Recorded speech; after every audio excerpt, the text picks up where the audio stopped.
Assalamualaikum warahmatullahi wabarakatuh. Perkenalkan, nama saya Lady Rofiatul Malviro dengan NIM 202011110023. Di sini saya akan menceritakan asal-usul dari Jalan Andanwangi dan Andansari. Pada zaman dahulu, hiduplah Panji, Laras, dan Liris, bisa disingkat PLL. Mereka adalah keturunan dari Mbah Lamong, anak dari Raden Panji Dewa Kaloran.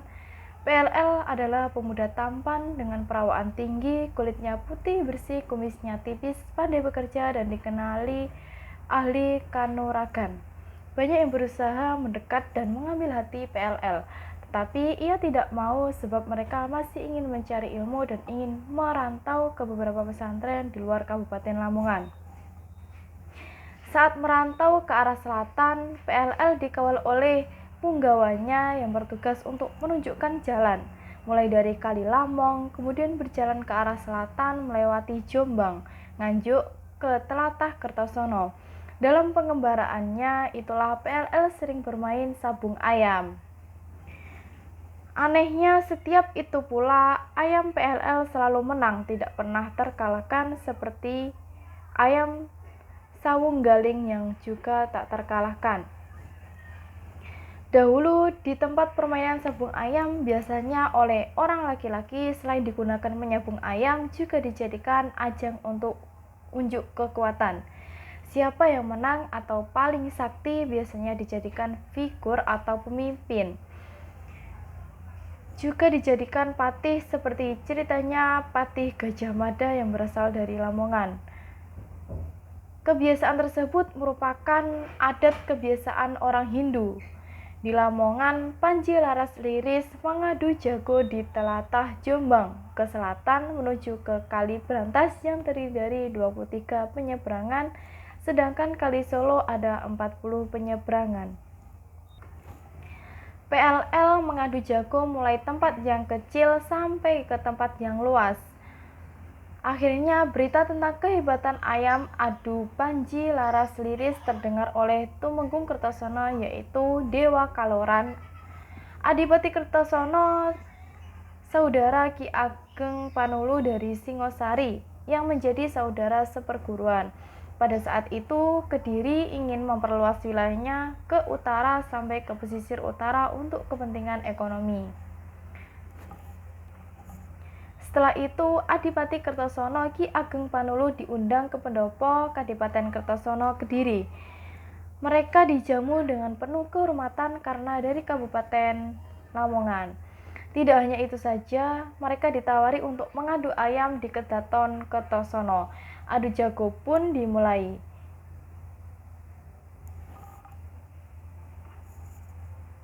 Akhirnya mereka mendapatkan hadiah atas kemenangan ayamnya.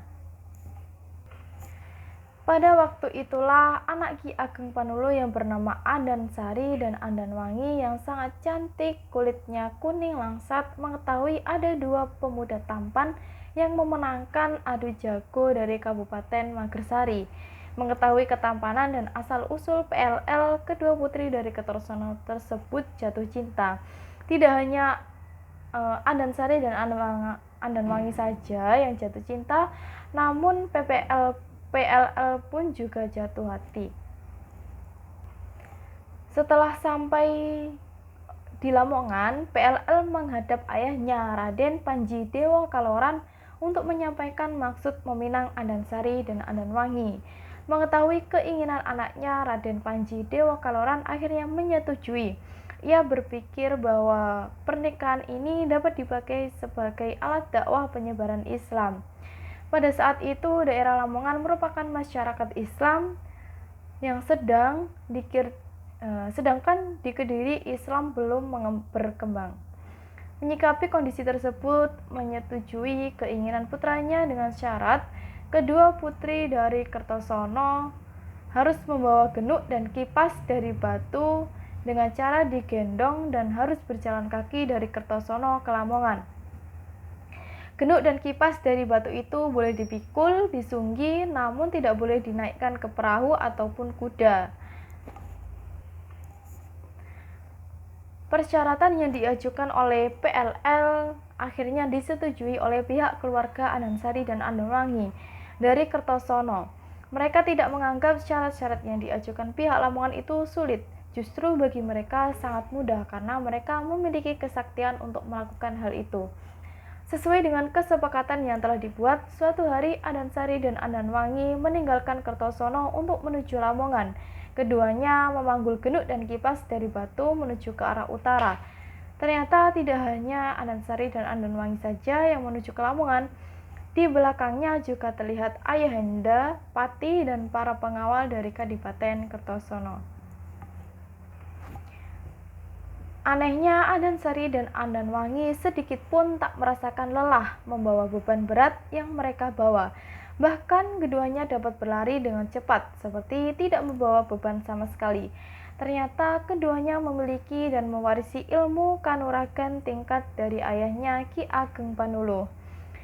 Sampai di Kalilamong, tepatnya di sekitar desa Babatan, tanpa sepengetahuan rombongan dari Kertosono, ternyata PLL beserta sejumlah pengawalnya telah lama menunggu. Mereka bersembunyi di seberang kali yang sedang dilewati oleh Andanwangi dan Andansari. Pada saat itulah PLL menyaksikan suatu kejadian yang aneh, yaitu mereka melihat kaki Andansari dan Andanwangi tidak menginjak air saat menyeberang. Melayang seperti terbang. Ada pendapat lain yang mengatakan bahwa saat Andansari dan Andanwangi menyeberang, PLL melihat kaki calon istri mereka berbulu lebat seperti kakinya kuda. Melihat kejadian tersebut, hati PLL gundah dan bersedih.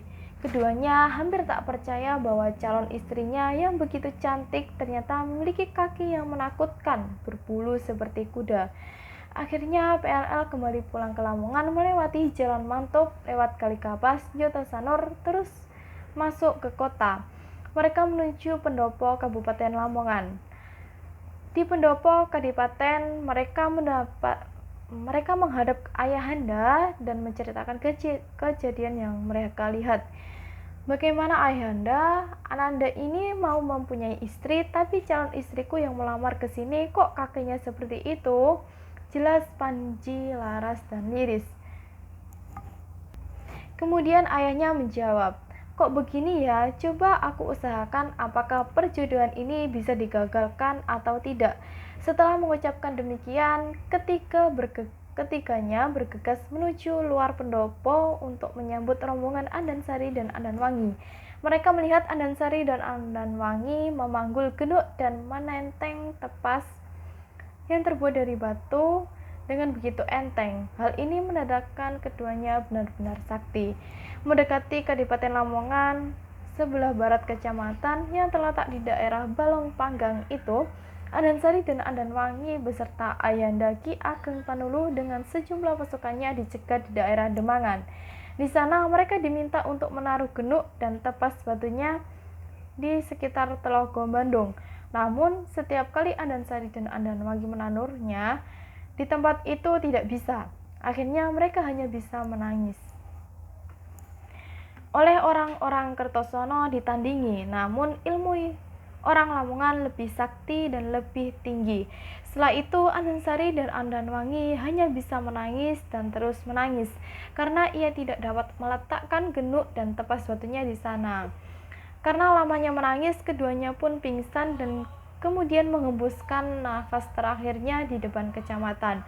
Di tempat itulah sekarang nama Andanwangi diabadikan menjadi nama sebuah jalan.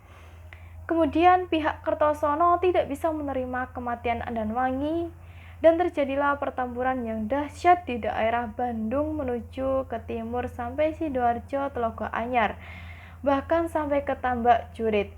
Saudara Andanwangi yang bernama Andansari akhirnya meninggal dalam peperangan tersebut. Ada pendapat yang menyatakan bahwa ia mati bunuh diri. Mayatnya kemudian diletakkan di Kali Bumbung yang kemudian dikenal dengan nama Rondo Kuning. Banyaknya prajurit yang meninggal dunia, belum lagi Sang Temenggung Ki Ageng Panuluh yang juga meninggal, membuat pasukan Kertosono yang masih hidup akhirnya menyerah di Tumapel. Dari pihak Kertosono pada waktu itu dibantu oleh Ki Ageng Ongso yang menyerang dari arah timur yang akhirnya juga dapat dikalahkan dan menyerah. Jadi itulah asal-usul prajurit Tumapel Singosari alias saudara seperguruan yang ikut mengirim pertunangan namun berubah menjadi perang.